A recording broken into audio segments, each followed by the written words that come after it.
I think the question I'm asked more than any other is why do I switch from traditional grip to match grip back to traditional grip? I would bet that this question is asked by and large by match grip players, because by and large, most match grip players play that way exclusively. I would venture to say that most traditional grip players play both ways. I could also say that I've seen players who are closely associated with traditional grip play matched grip as well. Smith, Vinny, Weckel, Tony, Jojo, Jordan, Gene Krupa, I could go on and on. But why does this switch occur?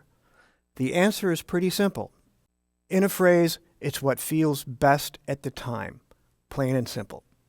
How can I best access the ability to express a musical idea? To the best of my ability, how can I conjure a certain spirit in what I'm playing? Certain factors come into play that influences the decision of matched versus traditional grip.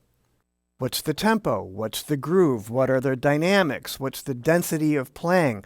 Are there ghost notes? What fills are coming up around the bend? For me, playing rock ballads or single note backbeats feels pretty good playing matched grip. But if I'm playing something with more activity or ghost notes, traditional is home for that.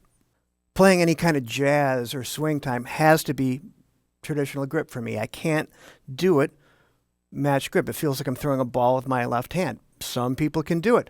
Bill Stewart comes to mind.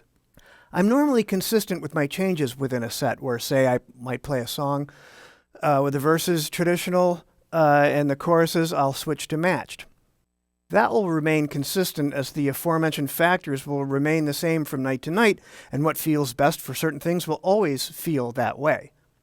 In reality, I'm 70-30 or 60-40 traditional to matched. And the only reason I play traditional is my father taught me how to play that way. To him, that was the distinguished or schooled way to play. I see no advantage one way versus another, but I see an advantage to having access to both ways of playing. The great Tony Williams said there's a whole other universe on the other side. Why not explore it? Because it might influence your decisions and you might play something one way versus another that you wouldn't have played. I think Tony nailed it on the head. It's another way to express a musical idea. All right, here's an analogy. You're driving a car. Sometimes you have both hands on the wheel. Sometimes they're here. Sometimes it's just the left hand. Sometimes it's just the right hand. Well, what are you doing? Are you driving on a side street? Are you in a parking lot looking for a place to park?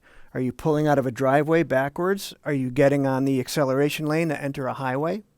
Those different factors will affect your body language and how you drive the car.